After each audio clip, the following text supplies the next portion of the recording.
आम आदमी पार्टी के 21 विधायकों की सदस्यता खतरे में पड़ गई है। इन विधायकों को संसदीय सचिव नियुक्त किए जाने पर अब बिल राष्ट्रपति ने नामंजूर कर दिया है। अब मामला वहां से भी इनकार कर दिया गया तो दिल्ली की इन सीटों पर उपचुनाव कराना होगा।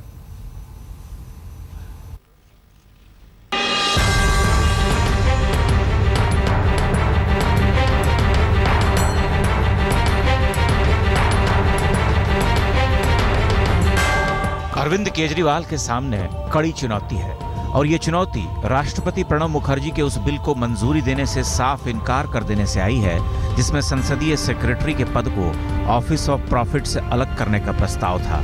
यानी संसदीय सचिव लाभ के पद के दायरे में हैं, जिसका सीधा मतलब ये है कि आम आदमी पार्टी के 21 विधायकों की सदस्यता खतरे में पड़ सकती है। इस सवाल पर अरविंद केजरीवाल तिलमिला उठे हैं और इसे उन्होंने मोदी की उनसे जाति दुश्मनी करार दिया है। राष्ट्रपति के इनकार के बाद दिल्ली के उपराज्यपाल औपचारिक नोटिफिकेशन जारी कर पूरे मामले से चुनाव आयोग को अवगत कराएंगे। संभावना है कि दिल्ली की इन 21 सीटों पर फिर से चुनाव कराए जाएं।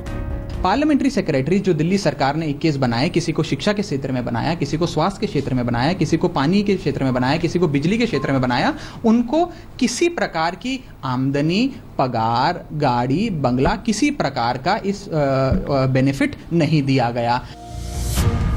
मुख्यमंत्री अरविंद केजरीवाल ने 2015 में अपने 21 विधायकों को संसदीय सचिव के पद पर नियुक्त किया था। ये पद लाभ के पद के दायरे में आते हैं और विधायक ये पद नहीं ले सकते। संविधान के अनुच्छेद 191 और राष्ट्रीय राजधानी क्षेत्र की 1991 की धारा 15 के तहत अगर कोई व्यक्ति लाभ के पद पर हो तो उसकी सदस्यता खत्म हो सकती है।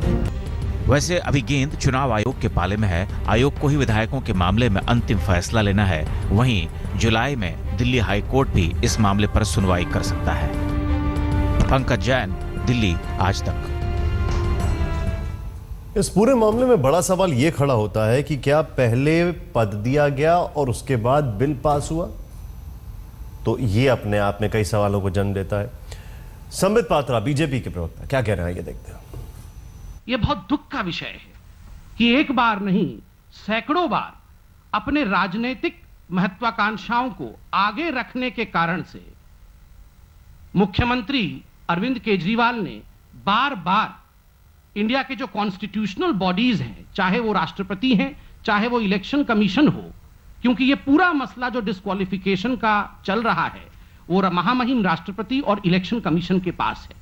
ऐसे में जब आप इतने बड़े बड़े कॉन्स्टिट्यूशनल पदों पर आक्रमण करते हैं तो स्वाभाविक रूप से वो हिंदुस्तान के बड़े बड़े जो संवैधानिक पद हैं उसके क्रेडिबिलिटी को कम करने का काम करते हैं। यह बिल्कुल उचित नहीं है।